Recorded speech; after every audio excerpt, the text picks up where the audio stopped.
Hi, friends. I'm Paul Cardall. Welcome to All Heart. On the last episode, we heard from Jonathan Roumie, the award-winning actor who plays Jesus in The Chosen. And today, we're going to take a closer look at The Chosen's creator, director, and writer, Dallas Jenkins. There's a scene I want to share with you before I bring him on.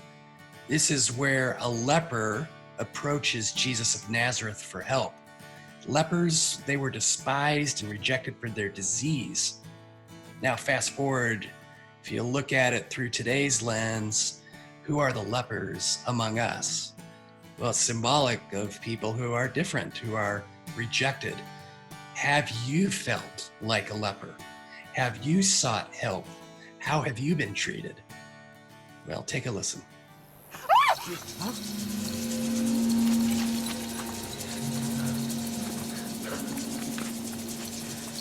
It's a leopard. Stay back.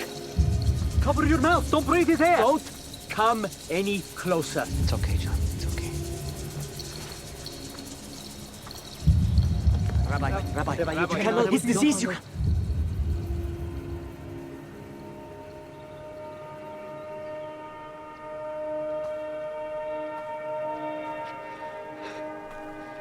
Please. Please.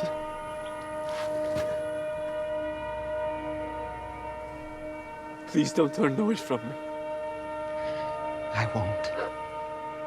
Lord, if you are willing, you can make me clean. Only if you want to, I submit to you. My sister, she was a servant at the wedding. She told me what you can do. I know you can heal me if you are willing.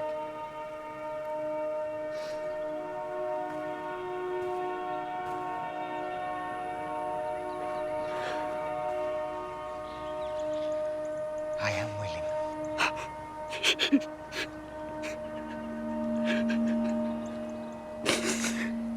Be cleansed.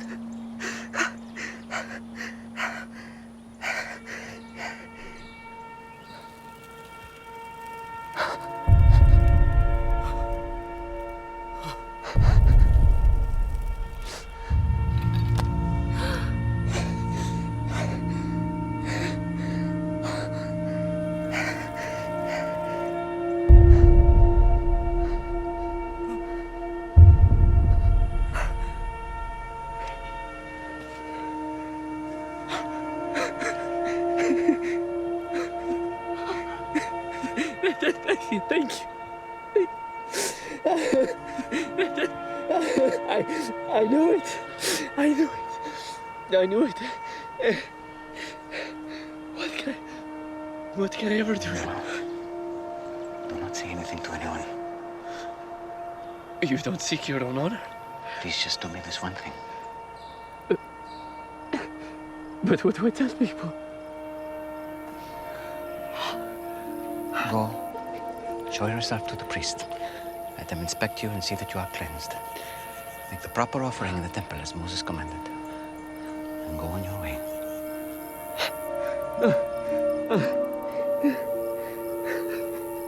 Who has an extra tunic? Just one of you, just one of you. That's enough. And so it's with that, I'm very honored to welcome to All Heart, Mr. Dallas Jenkins. How are you? Wow, thank you. That was quite an introduction. I really appreciate that. It means a lot.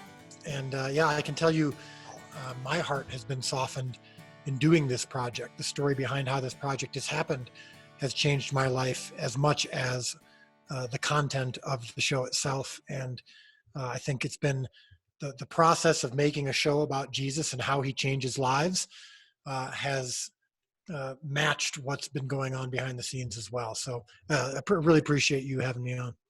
Yeah, it's an honor. And, I want to get into The Chosen, but, Dallas, you, what I've read, you attended Northwestern Biblical and Liberal Arts College in Roseville. When you were 25 years old, you produced Hometown Legend. And later you won a award at a film festival for a small film called Midnight Clear with Alec Baldwin's little brother, Stephen Baldwin, who I used to love on that, I can't remember the show from the 80s. He was in this cowboy show about the Pony Express. Yeah, I think it was Young Guns, or the young. It was like a Young Guns style show. What was it like working with Steven? Oh, well, Steven's great. I mean, he's crazy, but I don't say that in a negative way. But no, he was great, and he was one of the first actors who I worked with. I did a short film. I mean, it was called Midnight Clear, based on one of my dad's short stories. My dad's a well-known author, and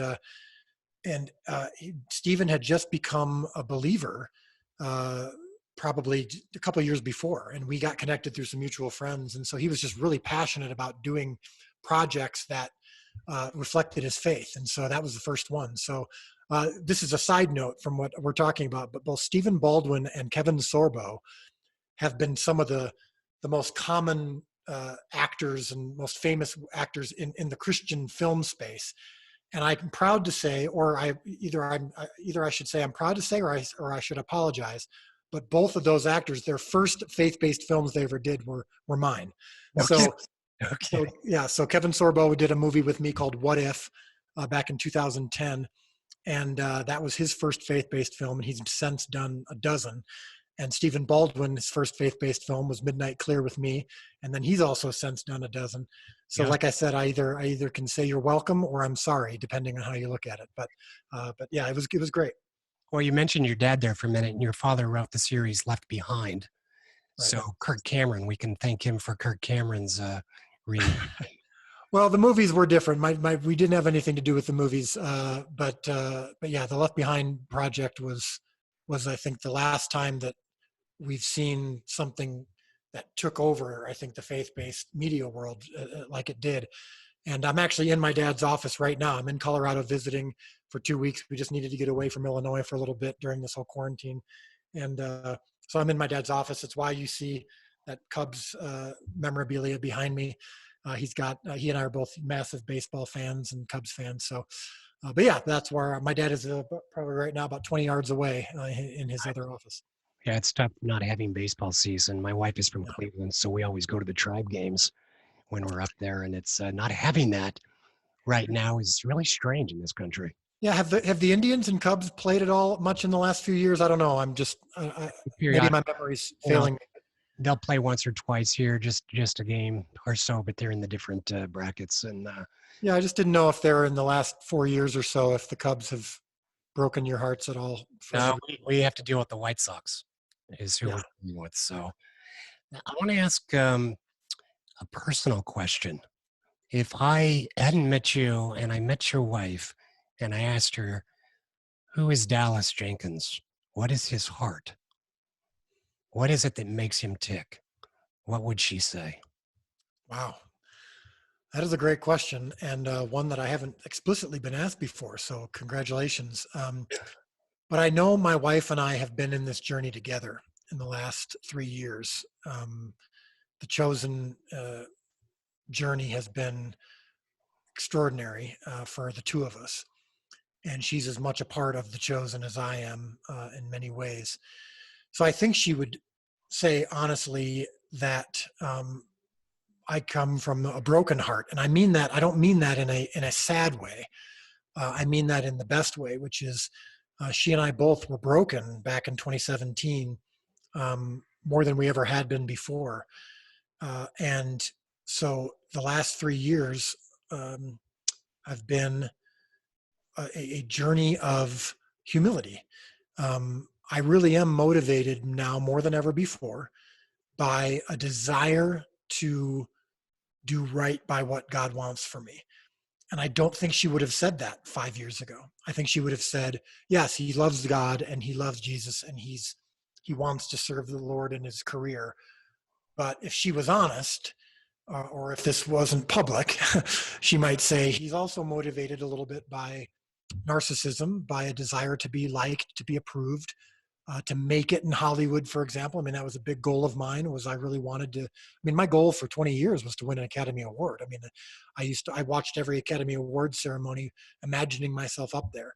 So I think she would have, if she was expanding on her answer, she would have acknowledged that I was motivated by some of my own personality desires, to be approved and to be liked. Sure. But she wouldn't say that now. She would say, and I would say that I am motivated by just to make sure that day that I am desiring to give to make sure that I'm giving to the Lord what He wants from me. I think we all as artists can relate to that because we want to be on that stage accepting some type of award because it basically seems to say, okay, your colleagues now accept you, publicly embrace you, Um, I never, coming from Utah, I never thought I'd end up with a Dove Award right here. I mean, I grew up Latter-day Saint. I consider myself a strong Christian, and yet I don't think without those drives, we're not able to truly get to where God needs to take us.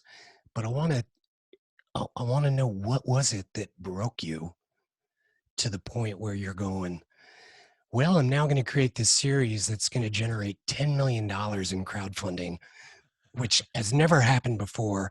Right. And you're going to bring together different denominations within the Christian community, people that completely disagree on dogma, and yet find so much, everything in common because of Christ. What was it that broke you?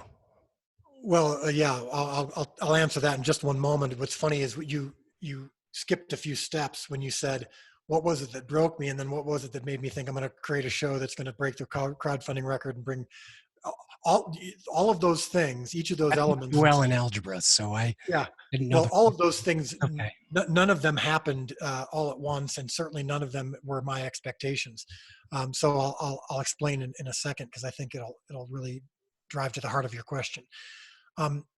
So what broke me was I actually had an experience a couple years ago where I got the opportunity to make it in Hollywood. I had been doing films and short films and TV films and whatnot for about 15, 16 years, and had had various degrees of success, but I hadn't really made it in Hollywood. Most of the financing for my projects had come privately, and the projects were pretty small, and I hadn't really gotten to that next level. But I got an opportunity in 2016 or so to do a movie with some of the biggest producers in Hollywood. Blumhouse Entertainment, Blumhouse Productions is one of the biggest, most successful production companies in Hollywood.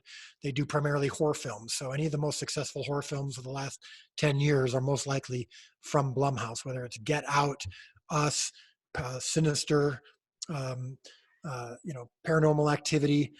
These guys are huge. And they were interested in faith-based films.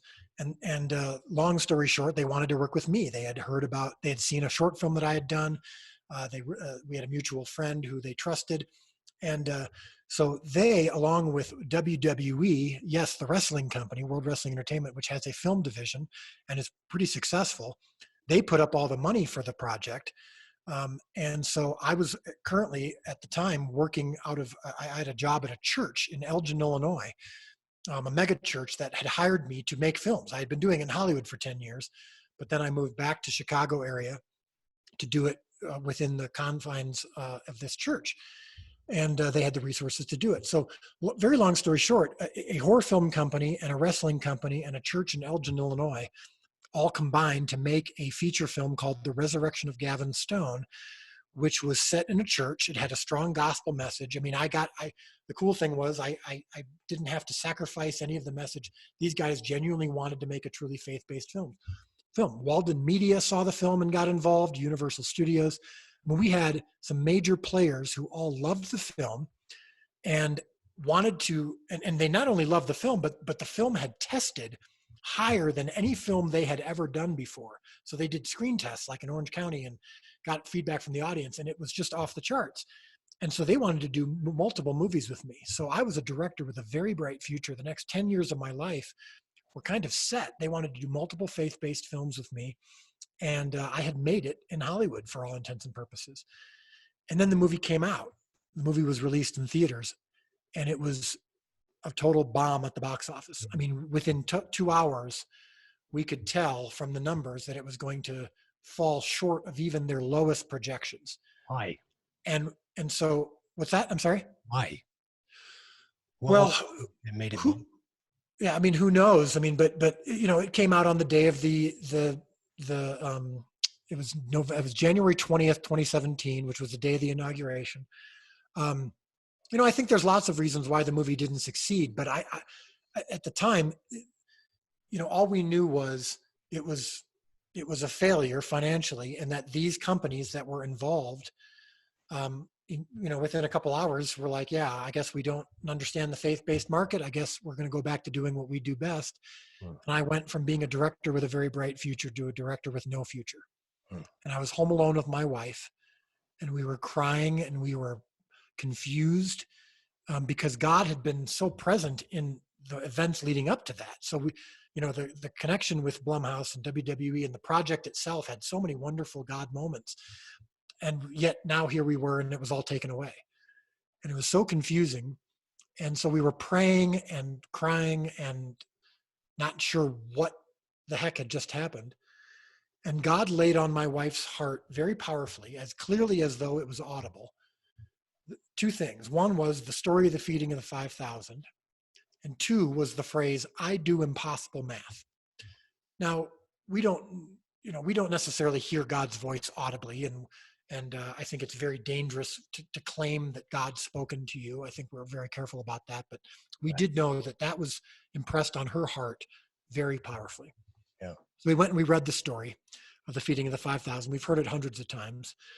And we noticed a couple things that we hadn't really noticed before, which was really interesting.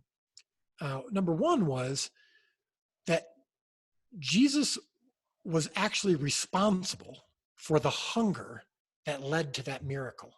Mm-hmm. So it was his fault, when you think about it, that they were so hungry.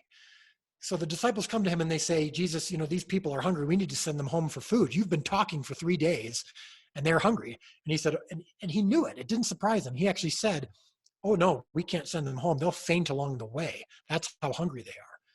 So this was not a surprise to him. And in many ways, depending on your theology, you could use the term he caused it or he allowed it. But either way, he was responsible for the hunger. And then the second thing we noticed was just how much he involved the disciples in the miracle, meaning he went and had them go find the food. And so when they found the 5 loaves and 2 fishes, and then he multiplied it, he had them go distribute the food. He could have waved his hand and could have caused this food to magically appear in the laps of everyone there, but he still involved them. So we just thought that was interesting. Along with the phrase, I do impossible math, what we thought God was telling us was a miracle's coming, and he's about to turn these numbers around, and the box office numbers were gonna magically be restored, and we were gonna teach these godless, agnostics in Hollywood a lesson about how God works. Well, that didn't happen. And so we just didn't know what God was trying to tell us in this story and in this confusing time. But that night at 4:00 in the morning, I was up and I was doing what I'm sure you've done and what a lot of listeners have done, which is especially if you're an artist or if you're a leader of some kind or a CEO, when something goes wrong or when you do something that doesn't work, you analyze it. You figure out what did you do wrong. I mean, the first thing you asked me when I told you that the film had failed, you said why? Because that's what entrepreneurs tend to do, and that's what artists tend to do, is we try to figure out, all right, where did we go wrong? And I was writing a 15-page memo about all the things that I had done wrong, because I think any good artist and any good leader was going to be self-critical. Sure. I was willing to accept my own fault in this, but I was analyzing it. And a message comes up on my computer screen from Facebook, from someone I've never met, just a Facebook friend of mine who we've talked maybe once a year. And it didn't say hi, it didn't say hello, it didn't say, heard about your movie. All he said was, remember, your job is not to feed the 5,000. It's only to provide the loaves and fish. And I honestly thought for a second that maybe my computer had been recording what my wife and I had been talking about that day. It was so bizarre that he would say that to me when that had been on our heart and mind for all day long. And so I said, well, why are you up at 4 a.m? And he said, well, I'm in Romania. I'm on a different time zone. I said, before I answer your question, before I respond to you, may I ask, why did you just tell me that? And he said, oh, that wasn't me. God just told me to tell you that. And that moment, which I've gone over thousands of times, that changed my life in many ways. But number one was it did confirm that God was involved in this process. He wasn't unaware of where this was going. He brought me to this place for a reason.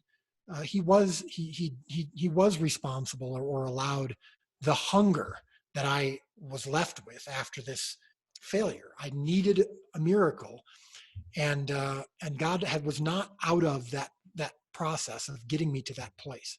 In fact, I firmly believe he brought me there on purpose. But then also that notion that I mentioned just earlier about how he did involve the disciples in this miracle.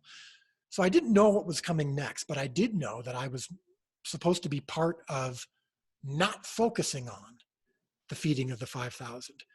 Whether or not God used my loaves and fish that I brought is not up to me. He chose not to multiply the loaves and fish that I'd brought for the resurrection of Gavin Stone. But that's not my responsibility. My responsibility is to make sure that the loaves and fish that I do bring are as good and healthy as they can be, so that if they are multiplied, that they're effective and that God uses them in the best way possible. Now, that is what caused me to be open-minded to the notion of doing a short film about the birth of Christ from the perspective of the shepherds, which was done for my church's Christmas Eve service. That was a small loaf and a small fish that I just knew was what I was supposed to do next. So I did it just for my church's Christmas Eve service. There was no other meaning behind it. It was done on my friend's farm in Marengo, Illinois. And while I was doing it, I had started to have this idea of a show, of a multi-season show about the life of Christ, but I didn't know where it was going to lead. I wasn't a popular person in Hollywood at the moment. My last film had been a failure. So when VidAngel, a streaming service, saw my short film and heard my idea for a show and flipped out and said they were excited to do this, and they said, we want to put everything behind this, I was extremely excited. But then when they said we want to raise the money through crowdfunding, I got depressed because crowdfunding rarely works. It's usually for small projects. And the all-time crowdfunding record in film and media was for 5.7 million from projects that had major audiences behind them. And I was starting from scratch. Why is that so unusual in the film business to do any sorts of funding that way, publicly versus privately? Well, I would say because it usually doesn't work. I mean, when you're asking a group of people to put money towards something that's not even done yet, hasn't even started yet. If you're an audience member, if you're at home and you're watching stuff on Netflix, or you're going to the movie theater and you're paying money, you've seen the trailer, you know who the actors who are in it, you're excited to see it, and then you pay money. And a lot of times it doesn't turn out to be that good. So customers tend to be pretty careful with where they're going to put their money because they're so often wasted. The money is so often wasted. So you get a guy like Dallas Jenkins, who you don't know much about. Maybe you've seen a couple of his films, maybe not. Most likely not, because I wasn't usually successful. And I'm telling you, hey, I haven't made the movie yet. I haven't even written the script yet, but I want you to put money towards my project. It's really hard to do. So, and there's really no motivation for the audience member to do it. They're usually going to say, well, let me wait until I see it. Now, projects that have big audience bases already, so like the all-time crowdfunding record had been held by Mystery Science Theater 3000, and then another show that I'm blanking on the name of it, but they had big crowds already who were fans of theirs, and they wanted to do a movie based on their show, or they wanted to do a follow-up project. Well, their fans are so eager to see what's next from them that they're willing to put money towards it. But when you're starting from scratch, it's a whole different ballgame. So I didn't think that the project would work because of that. Now, VidAngel did have an audience base that loved what they did. And I wanted to correct one thing you said is, you mentioned that they did filtering. They don't actually do the filtering themselves. They allow the viewers at home to do the filtering. They just provide the software, which is really cool. That's one of the things that I said to VidAngel when they first connected with me is I'm like, well, I'm not a fan of filtering. Right. I mean, as a director, even though I'm a believer, and even though I like family-friendly things, I don't want you messing with my material and cutting out something that I think is important, right, but you think is more family-friendly, you need to cut it out. And one of the things that they clarified that was really cool was they said, no, we let the audience, when they're watching a show, we show them we tell them what's in the project, and they can, if a family doesn't like to hear a certain language, they can do that, but maybe another family doesn't care about language, but they care about nudity, so they're going to cut that out. That's what sold me on the fact that this wasn't as fascist as I thought it was. But all that to say, they were really smart guys, and they said, we think that this could be crowdfunded. And but here's the thing: I didn't think it was an idea that was going to work. I thought we'd be lucky to raise $800, but loaves and fishes, man. It's not my job anymore to worry about the feeding of the 5,000. I'm just going to provide my loaves and fish. And in this case, it was this short film that I did. And they said, we're going to put this out on social media and ask people if they want to invest. And that's what the other difference in this thing was. It wasn't a donation. It was actually an investment. And the minimum was $100. So now you're really asking a lot of people to invest in something like this. But I thought, you know what, we'll see. We'll see what happens.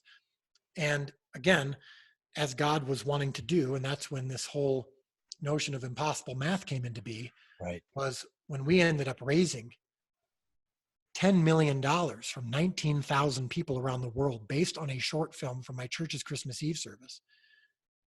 When that number hit and we broke that record, and my wife was sitting there with me, we were looking at the computer, and she literally looked at me with tears in her eyes. And she said, I do impossible math. Like, it hit her in that moment what that meant. And it was as clear as the first time God gave her that phrase. It was like, this is what I was talking about. And this is the plan that I had for you. And it was a plan that I never would have done myself. Sure. So that's why when you ask me what led you to do a show about Jesus that's going to break the crowdfunding record, and we're not even at the point where we're at now in our story, which as you and I speak, how much has happened just even in the last couple of months, that's been impossible. But none of this I had in my mind. I literally got on the day by day, like, I'm just going to do what's in front of me. And when you get to that point in your life, especially as an artist, where you're genuinely only focused on what you're doing that day, and you're not worried about the audience, you're not worried about whether or not it's going to be successful. Obviously as a provider for your home, you want to make money, but at the same time, you're just like, listen, that's the feeding of the 5,000 is not up to me.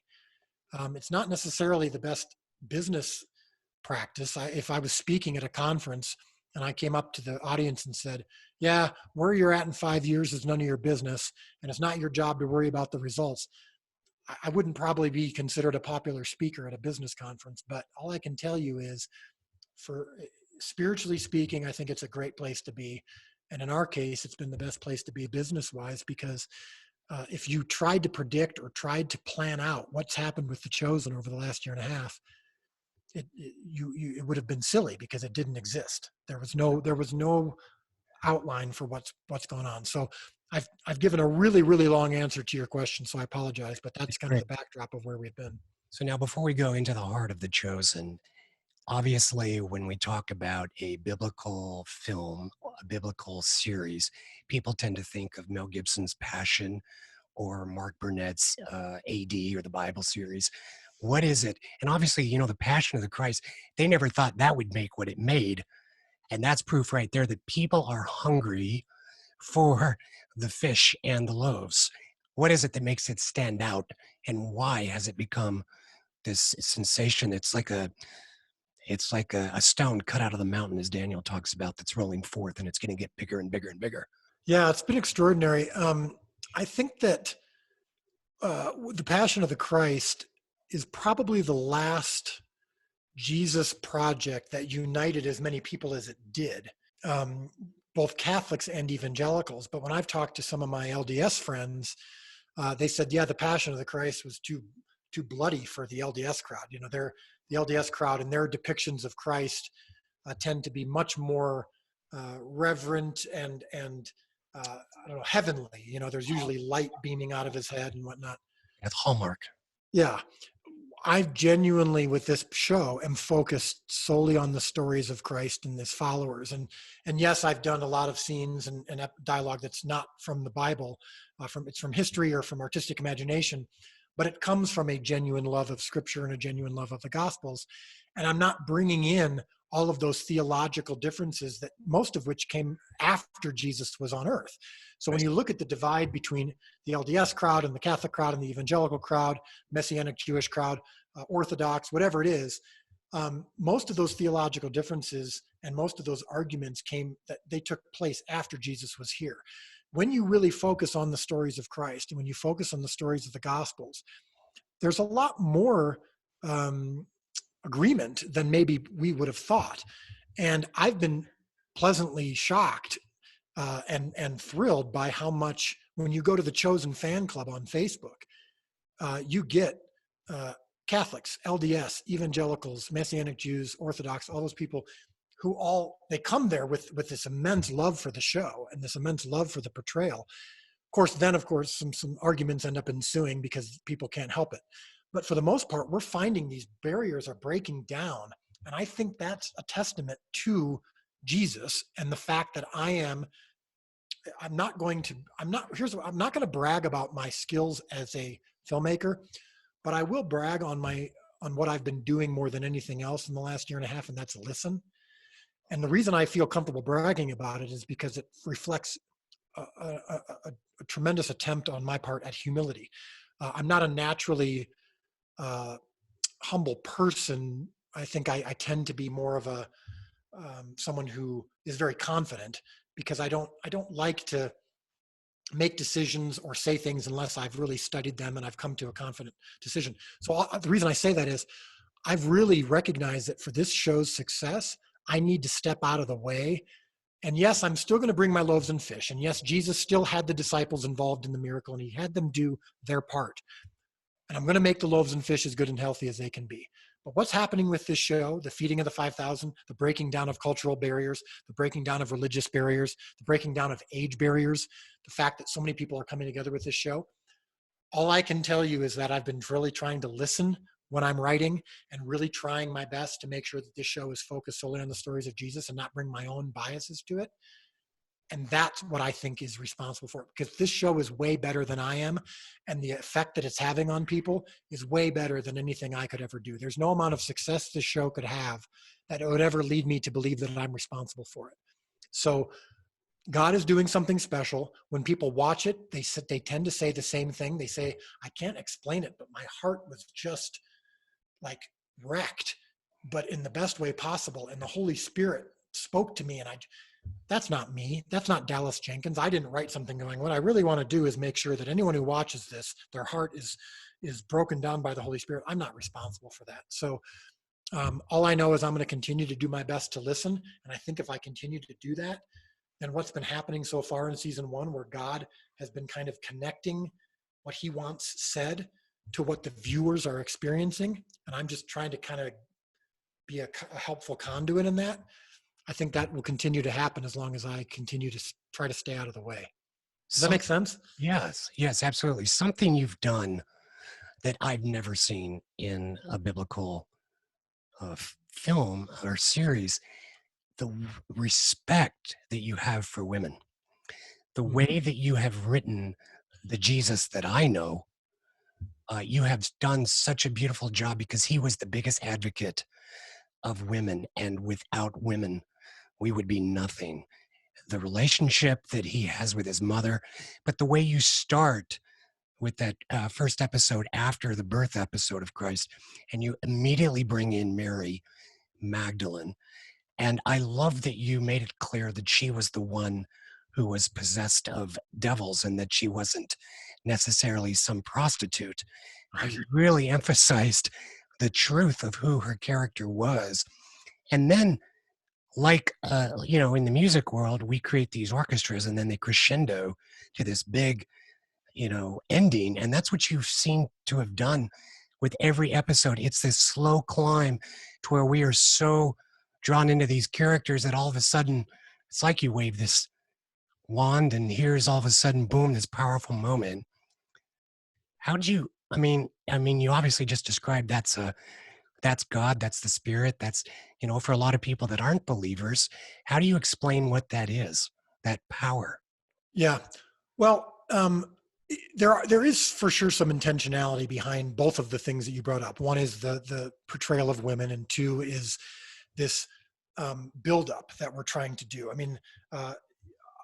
I think that's what was lacking in most of, if not all of, the Jesus projects that I've seen throughout my life. I've seen almost every Jesus movie and miniseries ever made. And whether you're a believer or not, I think if you're a believer and you watch those Jesus shows or Jesus movies, you're like, oh, this is good. I'm enjoying seeing the scripture put on film. That's right. Meaningful. Like a Sunday school show. Sure. And if you're a non-believer, a lot of times it feels out of context. You're like, okay, Jesus just healed this person, but I don't know who that person is. So I have no emotional connection to it. So it really doesn't have, now look, there are many Jesus movies and miniseries and that have had tremendous impact on people. The Jesus film is one of the most famous. It's been around for 40 years and it's brought people to God all over the world. What the Jesus Nazareth with Robert Powell? Well, the Jesus of Nazareth miniseries is another one. Yeah. Which I did enjoy as a kid.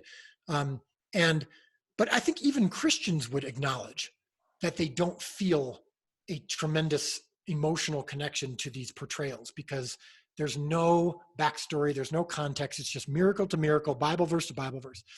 So in this show, choosing to make it a multi-season show where we have the time to really dig into their backstories and the context of their lives, that was intentional. That was purposeful to say, when we get to these stories in the Gospels that are famous, whether it's Mary Magdalene having demons cast out of her, or whether it's the miracle of the fish, where Jesus, provides hundreds of fish in Simon's boat when he's been fishing all night and hasn't gotten a single fish. The most famous scene in the Bible, John chapter 3, where Jesus is talking to Nicodemus and says John 3:16, which is the most famous verse in the Bible. All of those moments when they're portrayed out of context, they don't have emotional resonance. But when you've gotten to know Nicodemus and who he was before he met Jesus and why he was pursuing Jesus and why he may have believed in him, even though all of his other fellow Pharisees did not, when you explore what could have gotten Mary Magdalene to the point of needing 7 demons cast out of her, that is devastating. In the Bible, it just introduces her and says, and also Mary Magdalene was following Jesus. She had 7 demons cast out of her. Well, the Bible wasn't a TV show. It was just trying to show you Jesus's greatest hits to prove his divinity and to prove that he was the Son of God. Right. So with a show, we can explore these things. And so when you get to the moment between Nicodemus and Jesus on the rooftop, talking at night about Jesus being the Son of God, it happens in episode 7 of season 1. We've had multiple episodes to get to know Nicodemus and all of the circumstances surrounding that meeting. It rocked my world. Nicodemus breaks my heart. Right. Absolutely breaks my heart. The genius in how in one of the first episodes you show the mirror that he's got his wife has the perfume mirror. And I know later on in his life, he's the one that takes the mirror to the tomb of Christ. And I saw how detailed that was. And I thought, here's a director who is paying attention, not to a script that's been written with the hopes of making something fascinating, but a script that pays attention to the original context. That's refreshing.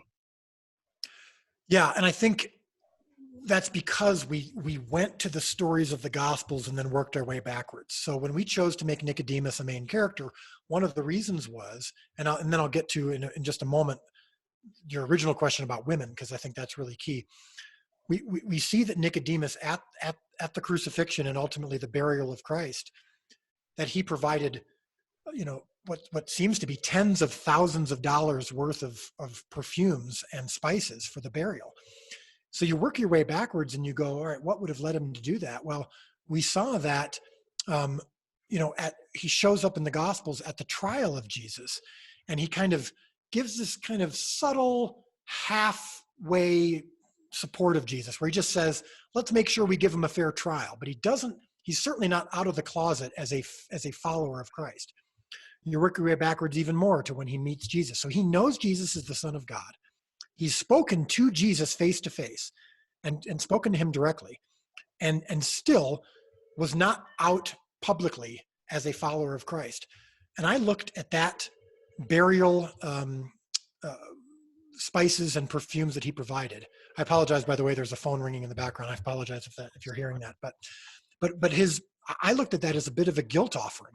I thought he knew who Jesus was and yet didn't publicly follow him until Jesus died. Let's take a minute and listen to a scene from The Chosen where Nicodemus finally meets with Jesus. The eastern slums. Many wandering preachers have succeeded in gathering crowds with their rhetoric and fiery tone. I've heard a few of them over the years myself. So you know the type. But I have never heard anyone tell a paralytic to get up and walk. much less it actually happened. So what is your conclusion? I believe you are not acting alone. No one can do these signs you do without having God in him. Only someone who has come from God. And how is that belief going over in the synagogue? I wanted to earn. We were thinking several seasons down the road. So what really good shows, some of the shows that I've loved, they have the ending in mind when they're writing so that they can earn that moment. And so I want that moment when Jesus is on the cross to break the hearts of the viewers in a way that it broke the hearts of those who were there. And to do that, we need to earn that moment and justify why it would be so emotionally resonant. So the things you're seeing in season 1 are not only set up to make sure that later episodes of season 1 are powerful, but to make sure that moments in season 6, season 7, season 8 are powerful. Yeah. And so we really do have some intentionality behind that. Now, bringing up specifically women, the Gospels don't have a lot about women. And of course, during that time, women were subjugated in many ways. And they were second-class citizens or considered to be second-class citizens in many ways. And yet, some of the most powerful moments in the Gospels were the result of or included women at the forefront. So for example, of course, the most famous being, who's the first person Jesus appeared to after he resurrected? It was Mary Magdalene. Right. The birth of Christ came from of course, Mary, Jesus's mother, and the beautiful song that she sang, that she spoke when she heard the news that she was going to be giving birth to the Son of God. Who did Jesus kind of first announce that his messiahship to? It was the woman at the well, a woman that was scorned by society because she'd had multiple husbands. She was out at the well in the middle of the day, the searing heat, by herself. Even though most women would come in the morning to get the water from the well, she wasn't welcome among those women. So she came in the middle of the day, in the middle of the worst heat imaginable, because she didn't have friends. She was outcast. And Jesus chose her to announce that he was, in fact, the Messiah. And she was the one who went and told others. So that those kinds of moments, I think, I don't think you have to have some sort of agenda, which I've been accused of a few times, even though I've never been accused of having a radical feminist agenda before in my life, but I've been accused of that for this show by a few people because of the fact that I believe I am honoring what was clear in the Gospels, that Jesus specifically and intentionally chose women for tasks and for moments that you wouldn't otherwise expect. And the reasons, who knows? Maybe he was, like in many other cases, trying to upset the apple cart and intentionally change how people viewed women, because for the same reasons he intentionally changed how people viewed others who were lowly and who were disliked. People like tax collectors, who were the most hated people in the region, and Jesus chose to follow him and be part of his team. I think all of those things are worth exploring in a show like this. One of the elements about the women that you created that I think existed was they had no doubt. It was the men who had the flaws and were nervous to go and do what they were asked to do. And yet the way that you wrote in Simon Peter's wife, and we know he was married, it says it very clearly in the scriptures. These were very young men. They were probably teenagers, I believe. And he didn't live too long in those days, and yet he was married. And the way you wrote her, I thought the scene where he was going in to say he is in trouble and, he's in debt, and then he's got to go take off and follow the guy that redeemed him, she was going to say, what? And when you watch this season, everybody, and you watch that episode, her reaction, it says it all. And we're not going to reveal it because you need to see it. But what she does is the greatest lesson. It is so powerful. Yeah, and I think that women have a unique. I think women, and I've experienced this in my life, and with my wife, and with my mother, and all the great women that I know. When a woman hears something or sees something that is either off or is wonderful. Either one.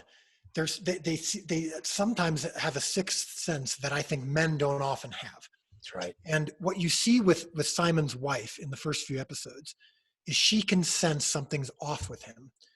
And he's trying to solve problems. He's trying to fix their tax debt, their oppression from the Romans. He's trying to fix it. And she knows that something's off with him and that it's taking him from where he should be with God. And so we used her character as the voice of reason, saying, Simon, you are not who I married. You are far from God right now. Wow. And so then, like you said, when he goes and his life is radically changed and he's decided to give up everything and follow Jesus, how is she going to react to that? And I have found that women not only have a sixth sense when something's going wrong, but they have a sixth sense about when something's going right. And it's usually not related to what we men sometimes value. And what Simon, I think, valued at the moment was safety and security and providing for his family. And he assumed she felt the same way. But she, like my wife and like my mother, cared much more about the heart of her husband than she did about whether or not he was coming home with the sizable paycheck. And so again, like you said, people should see that, and they'll see that in the episodes. But again, we wanted to develop a marriage relationship that felt real and felt relatable. And I remember when I was filming some of the scenes between them, there's arguments, there's times where they kiss. And I remember thinking to myself, boy, I've never seen a marital argument in a Jesus show before. And then I realized I've never actually seen a marriage in a Jesus project before. And so you see both Nicodemus and his wife contrasted with the relationship between Simon and his wife. Right. Two different men and two different women. And I think that's one of the things we were trying to explore in a show like this, is to show the different types of people that ended up experiencing and encountering Christ, so that the audience can find someone that they identify with as well. Well, these characters in this show are very diverse and absolutely incredible. And the range of cast members that you've been able to assemble, how did you pull off getting such a unique, talented group of people? And what led you to Jonathan Roumie, who plays Jesus? Because obviously picking Jesus, the person to play the Son of God, that is challenging. And he looks more Middle Eastern than every other Jesus I've ever experienced. In the beginning, I was kind of like, this is different. And then he began talking. Yeah. How did you pull off this cast? Well, I'll start with Jonathan because he actually came first. I met Jonathan about 6 years ago when I was casting for a short film about the death of Christ that I was doing for my church's Good Friday service. And we were having trouble finding someone to play Jesus. It's extraordinarily important and challenging.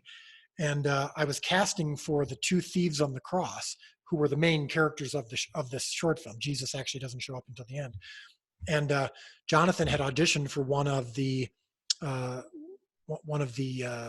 thieves, and did a beautiful job. But the people who I was auditioning for Jesus, there was no one who was any good.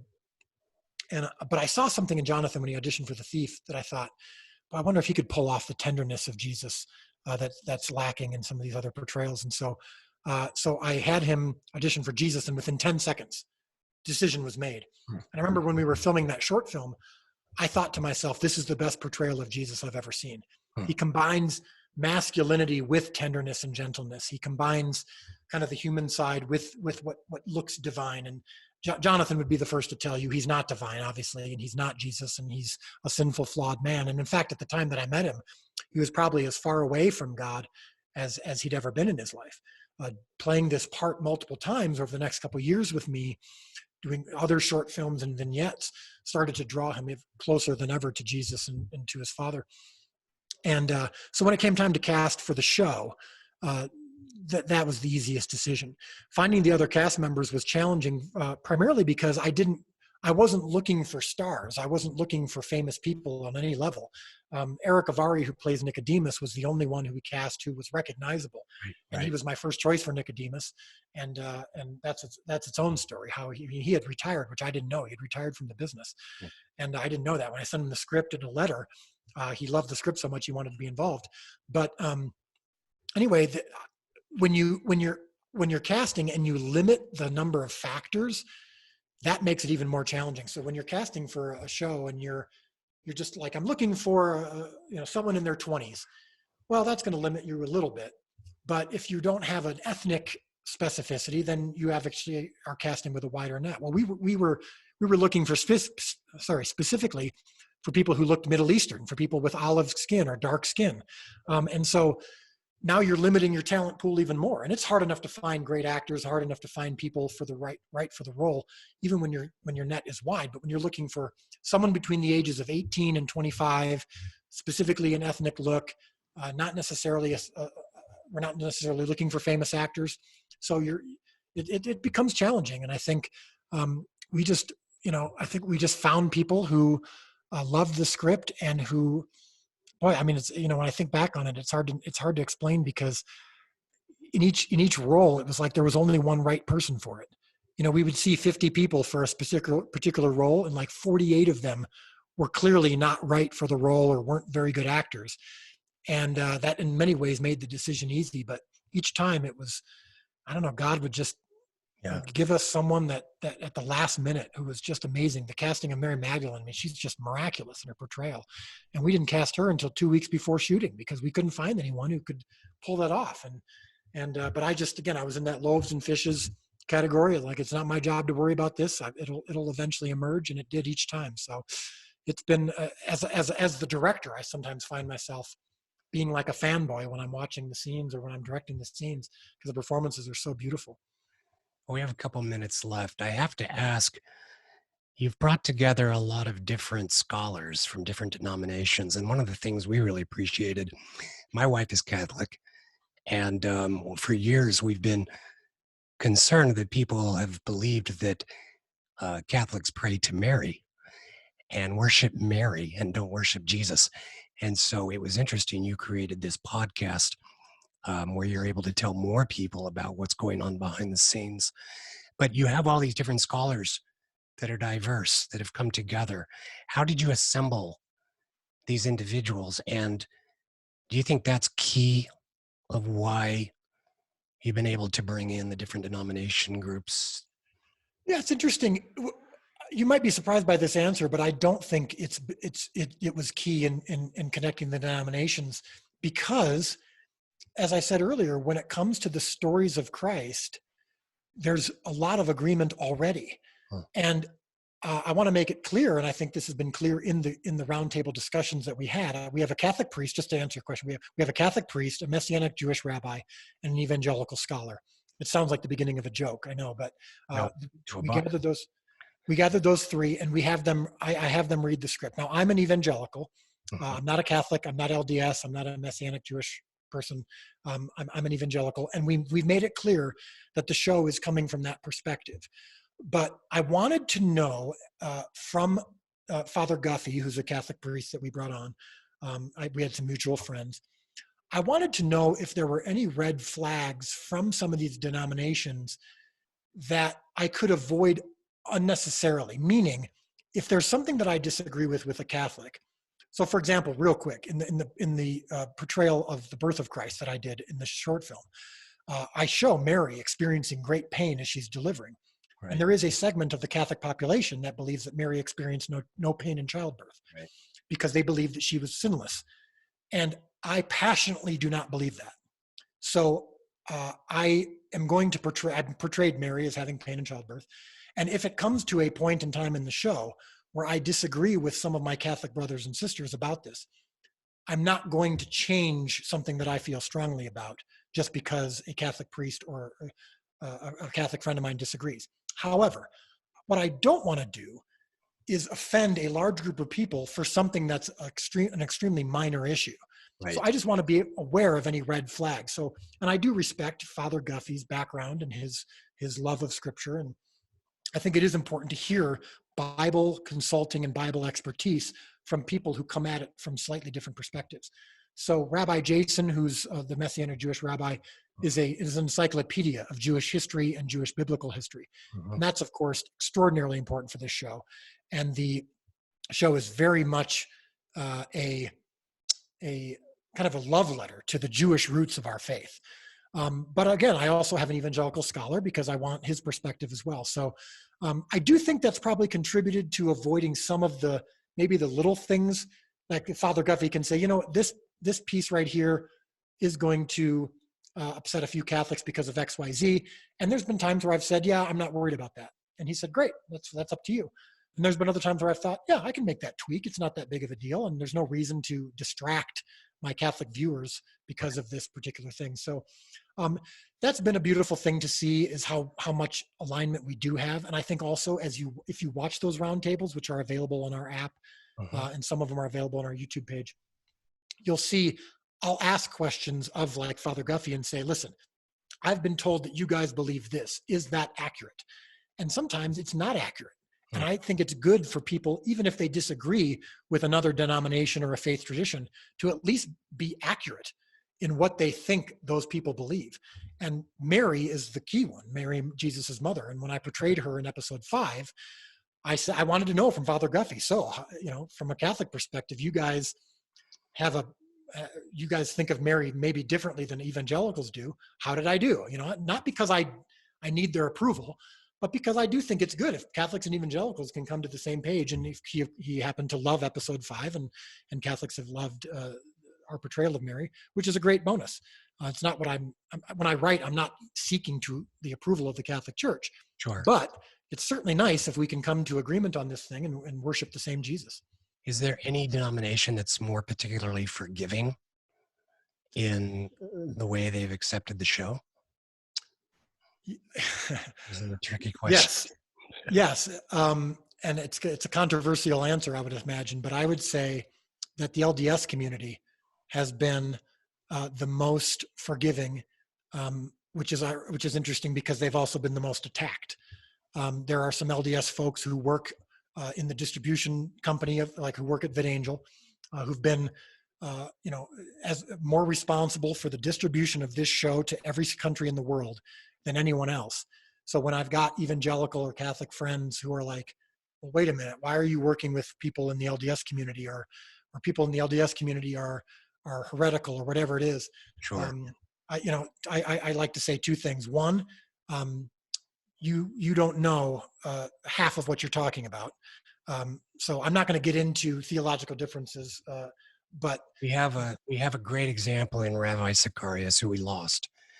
He spoke, I think, 4 times in the Tabernacle, and many people asked him what he was doing and going to Utah, and he said, I will take the message wherever I'm invited. And I thought that was really beautiful. Yeah. So I don't get into, in this show, nor do I get into outside the show, the theological differences. I'm not LDS, and that's for very specific reasons. I'm not Catholic for very specific reasons. I'm evangelical. But I have found that the LDS community and my LDS brothers and sisters who have been part of this show have been far more accepting of the evangelical approach to this show, and when they come into the fan club, for example, there's much more attack towards the LDS community than the other way around. Now there's exceptions, and we've gotten criticism from LDS folks who don't like our portrayal or whatever. But and again, I'm certain that there are people listening right now who go, well, there's reasons why the LDS community is attacked, and they should be attacked because and what I'll just say that they know that, and my friends in the LDS community have been so I don't know what the word is, but resilient. And even some of my people who I'm working with on the show who are LDS have said, yeah, we know that we're gonna get attacked, and that's fine, and we're used to it. And so I find myself being actually more defensive of them, of my LDS brothers and sisters, not necessarily theologically. I'm not sitting there going, no, wait a minute, sure, this is what they believe in. They can handle that on their own. That's not my job, and I disagree with the LDS community on many things. Sure. So I'm not there, but I'm going to defend my friendship and their contributions to the show, the distribution of the show especially, and also I just don't find that it's helpful to see in a public forum people attacking others that they don't even know, all under the guise of, well, I'm a discernment police and I need to make sure you know whenever you're wrong. And I'm like, how about you do that in the context of relationship? That might be the first step in doing this. And so Overall, I mean, you've just come out of the war room working on season 2. You've already mentioned season 7 and 8 and the big buildup. This obviously is going to be your life's work. Do you expect to do any projects outside of this, or is this your purpose, your calling? Is this what you feel you've been led to do? yeah, I mean, I think right now, again, when I'm coming from this daily manna perspective, I'm for sure, just trying to concentrate on what's in front of me. But I have other projects that I've been developing for several years that I've been excited about that may or may not. But this is my mother in the background. Hi, Mom. I am on the air, Mom, just FYI. But I do have other projects that are in development, but I don't know that there's going to be too many projects that I'm able to actually direct full time, because we're going to be, God willing, this show is going to be lasting 7 or 8 years, and we're going to be filming a season per year, and that's a big task. It takes a lot of time, a lot of energy and time away from my family, of course, that I don't like to do. So there are other projects in the books, but probably not that I will be writing and directing like I am with The Chosen. This is my life's calling for right now. I feel like I'm more in my wheelhouse than in anything else that I could do. And so if this is the only thing I do for the next 5 or 6 years, I'd be perfectly content with that. But I do have some other ideas and projects that I love that I'm excited about. One of which actually is my dad's Left Behind books, which has never been portrayed in a way on screen that he's been really thrilled with. And I'd love at some point to maybe do a multi-season show based on Left Behind. That's a gift I'd love to, to see him experience at some point in his life. So we're actually developing that as well. We're not sure exactly what'll happen, but yeah, there's certainly room for other projects. But more than anything else, I'm only concentrating on what's in front of me for today. Well, on behalf of everybody at All Heart and my family who has enjoyed The Chosen, we're hooked, we're anxious. I think this is one of the best series to come out because it's authentic, it's real. It is All Heart, it's lighting the world. It changes you. It's not just something you watch and go, oh, that was good. It makes you want to be a better person. So thank you, Dallas, for the work you're doing, for the struggles you're going through on behalf of millions of people who will be changed. Well, thank you. That means a lot. And yeah, this project has been a ride that I feel like I'm fortunate to be part of. And I think I love partnering with people like yourself because, again, getting the word out about this show is not just about promoting the show so that the show can be more successful. It is about introducing people to the authentic Jesus in a way that hasn't been done before. And whether you're a believer or a non-believer, I'm hoping that you can just enjoy the show and enjoy this experience of being taken back 2,000 years ago. So thanks again for having me on and for your part in all of this. You're welcome.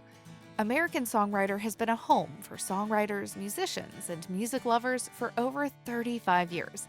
And the award-winning pianist, songwriter, and transplant recipient truly believes it is the perfect place for his podcast.